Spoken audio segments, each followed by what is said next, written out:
कांग्रेस ने भी 17 उम्मीदवारों की लिस्ट जारी की है। कर्नाटक से मल्लिकार्जुन खड़गे, पवन खेड़ा और मंसूर अली खान को उम्मीदवार बनाया गया। वहीं मध्य प्रदेश से मीनाक्षी नटराजन, राजस्थान से नीरज डांगी, तमिलनाडु से प्रवीण चक्रवर्ती और झारखंड से प्रणव झा को राज्यसभा चुनाव के लिए टिकट दिया गया है। तो करीब 7 उम्मीदवारों के नाम कांग्रेस की ओर से दिए जा चुके हैं और बेंगलुरु में खड़गे आज अपना नामांकन दाखिल करेंगे, यानी कि मल्लिकार्जुन खड़गे अपने ही गृह राज्य कर्नाटक से एक बार फिर से राज्यसभा के लिए आएंगे। हमारे साथ हमारे 2 खास मेहमान जुड़े हुए हैं। अजीत जी हैं और साथ ही साथ सज्जन कुमार भी हमारे साथ हैं। अजीत जी, क्योंकि इस वक्त जो हम देख पा रहे हैं, जो 2/3 बहुमत जो होता है वो बहुत मायने रखता है। तो अगर हम जैसा बता रहे हैं कि बीजेपी को फायदा होने जा रहा है, तो उसमें बीजेपी क्या जो अपने जो उम्मीदवारों को उतार रही है उस लिहाज से अपना नंबर तो बढ़ाएगी, लेकिन जो 15 सीट हम कह रहे हैं कि सिर्फ दूर है 2/3 बहुमत से, वो आपको दिख रहा है? नहीं, वो धीरे धीरे कांग्रेस बीजेपी उस तरफ बढ़ रही है। अभी तो एक समय ऐसा था जब भारतीय जनता पार्टी का स्ट्रगल था कि 100 पहुंचे। 100 पहुंचने में भी बड़ी दिक्कत आ रही थी। 100 पहुंच गए और एकदम से 100 जब पहुंचे उसके बाद 7 सीटों का इजाफा तो अपने आप हो गया। घर बैठे बैठे जब आम आदमी पार्टी के साथ राज्यसभा सांसद बीजेपी के साथ आ गए तो 106 से 113 हो गई भारतीय जनता पार्टी के 7 सांसद उसकी तरफ अपने आप आ गए। अभी जो चुनाव होने वाले हैं इससे अभी इस बार बहुत ज्यादा तस्वीर नहीं बदलेगी। ठीक है, राज्यसभा की तस्वीर इस बार बहुत नहीं बदलेगी। मोटे तौर पर एनडीए और जो इंडिया ब्लॉक है उनके सांसदों की संख्या बराबर रहने वाली है।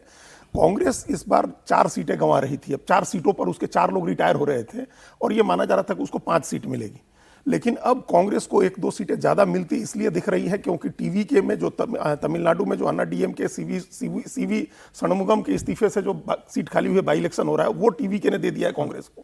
और एक सद्भाव हेमंत सोरेन ने भी अभी तक दिखाया है। अब सीट जीतेगी नहीं जीतेगी कांग्रेस हम नहीं कह सकते हैं, लेकिन झारखंड में भी एक सीट कांग्रेस को दिया है जहां से प्रणव झा चुनाव लड़ रहे हैं। तो ये 2 अतिरिक्त सीटों का कांग्रेस को इजाफा हो सकता है इस चुनाव में। ठीक है, बीजेपी को ज्यादा इजाफा अभी हमको नहीं दिख रहा है। सर, मैं अब राज्य के हिसाब से शुरू करते हैं, फिर आप दोनों से मैं जानूंगा। अगर गुजरात की बात कर रहे हैं तो गुजरात में बीजेपी को 4 की 4 सीटें मिलने जा रही हैं। उसी तरह से अगर राजस्थान में भी मुझे लगता है कि बीजेपी की अगर बात की जाए 2 और कांग्रेस के खाते में 1 सीट। हाँ, वही है, रेशियो है उसी हिसाब से। लेकिन कर्नाटक मुझे लग रहा है बहुत इंटरेस्टिंग रहेगा, जहां पर शायद एनडीए के खाते में 1 सीट आ सकती है, 2 सीटें कांग्रेस के पास जा रही। चौथे सीट को लेकर क्या वहां पर कुछ पेच फंसा है या फिर तीनों सीट कांग्रेस के जाएगी, 1 सीट को लेकर? देखिए, बीजेपी ने अभी तक वहां पे अपने उम्मीदवार को स्पष्ट नहीं किया है कर्नाटक में कौन सा है। इनके तरफ से है कि मल्लिकार्जुन खड़गे हैं। उसके अलावे इनको पवन खेड़ा जी को प्रोटेक्ट करने के लिए दिया गया है, क्योंकि उनके खिलाफ असम में सब कुछ है, तो उससे थोड़ा सा एक सांसद होने के नाते। तीसरे वो जो माइनॉरिटी मंसूर अली बीजेपी की तरफ से 1 सीट, लेकिन बीजेपी का निश्चित तौर पे आ जाएगा उसमें, चूंकि उनके पास उतनी सीटें हैं कहने का। लेकिन कौन होगा अभी तक बीजेपी का रुख स्पष्ट नहीं है। तमिलनाडु में जैसा पहले ही बताया गया है, प्रवीण चक्रवर्ती शायद राजगोपालाचारी जी के पोते भी हैं, ग्रैंडसन भी हैं, जो स्वतंत्र पार्टी के संस्थापक थे। प्रवीण चक्रवर्ती डेटा एनालिस्ट हैं, बता रहे हैं। उनके कांग्रेस के उसके इंचार्ज हैं, उसके डिपार्टमेंट के चीफ हैं, वो चीफ हैं और काफी सक्रिय रहे हैं उसमें। तो उनको दिया गया है, वो एक गुडविल जेस्चर है निश्चित तौर पे। बाकी देखिए, पूर्वोत्तर के राज्यों में जो भी है, मणिपुर में और अरुणाचल में, ये तो बीजेपी के पास आएगा ही आएगा, क्योंकि उनके पास संख्या है। अच्छा, मैं मध्य प्रदेश की बात करता हूँ अजीत जी, कि मध्य प्रदेश से बीजेपी ने जिनको उतारा, एक है तरुण चुग, उनको मौका दिया है। बिल्कुल। लेकिन रवनीत बिट्टू का नाम हट गया है और जॉर्ज कुरियन का भी नाम नहीं है। बिल्कुल।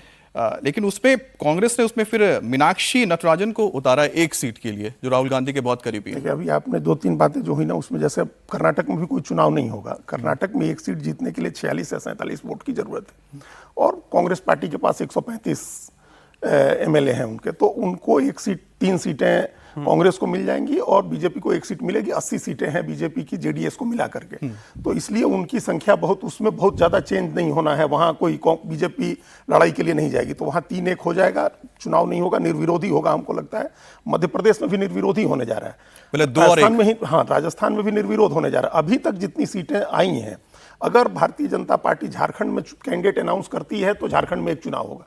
बाकी अभी कहीं भी चुनाव होने की स्थिति नहीं है। वहां तमिलनाडु में उपचुनाव है, वो चुनाव नहीं होगा वहां। आपने कहा इनको मंदसौर से ये एमएलए रही हैं मीनाक्षी नटराजन और बहुत नजदीकी मानी जाती हैं राहुल गांधी की। और एक समय ये काफी नजदीक थी जब महिला कांग्रेस की या ये वो यूथ कांग्रेस की अध्यक्ष थी। ये इनको तेलंगाना का प्रभारी बनाया गया और पहले चर्चा थी कि तेलंगाना से राज्यसभा इनको भेजा जाएगा, लेकिन तेलंगाना के बजाय उनको वहाँ मध्य प्रदेश से, उनका जो गृह प्रदेश है वहीं से उनको भेजा जा रहा है, तो वहाँ भी कोई चुनाव नहीं होना है।